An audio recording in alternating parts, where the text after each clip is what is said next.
What inspires a person to run a marathon? It's grueling. It's punishing. Forget the race, that's just the training. But doing that all during the middle of the cross-country season? That's 26.2 miles.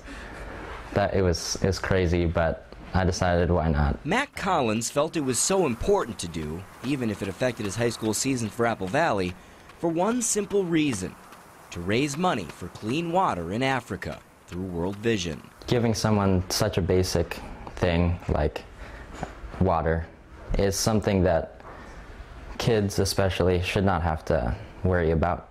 I was saved from that. I think that I can help other people get saved from that. You literally experienced the not having clean water thing yourself. Yeah. Maq was born in Ethiopia, and their family struggled. After his mother died, his father determined he could no longer care for 4-year-old Maq and his younger sister Betty, and he placed them in an orphanage.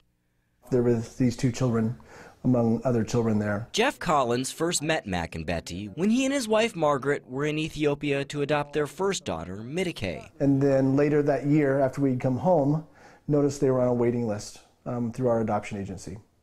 And thought about it, prayed about it, was thinking, oh, hopefully they find a family. A few months later, they were highlighted again, and we decided, I think they're supposed to be a part of our family. When they arrived back in Ethiopia to pick them up, Maq ran into their arms. It's kind of indescribable. Ooh, wow. Mac's life now is one he couldn't be more grateful for. He's flourishing as a student, and their family is close. Times like these around the table are, he knows, no given. Do you ever think about how different your life could be? I do, because when we came here, we were all like sick from bad water. But the fact that I get to be here right now is amazing. I don't know where I would be. As he was running the marathon, it wasn't hard to remember what he was running for. It was so personal to him. It's like, oh, I'm going to do this because I've been there. Because as much as his life is here now, he still feels a strong connection to where he came from. I am very prideful of being Ethiopian. Even the fact of going to eat a meal at a restaurant that serves authentic Ethiopian food, you see him just sit up a little bit more and go, yep, this is part of who I am. He's reminded of it every time he looks in the mirror. They would slit the eyebrows, and they thought it would stop eye infection.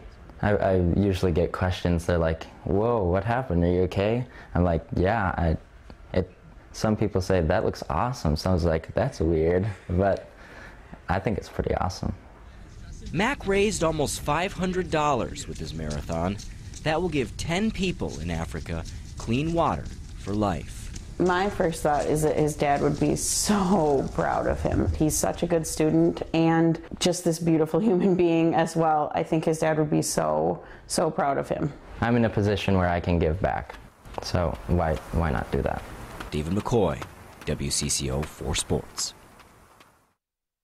Wow, good story. Turns out the marathon didn't hurt Mac's cross-country season at all. Here at All Conference Honorable Mention, just 5 days after the marathon.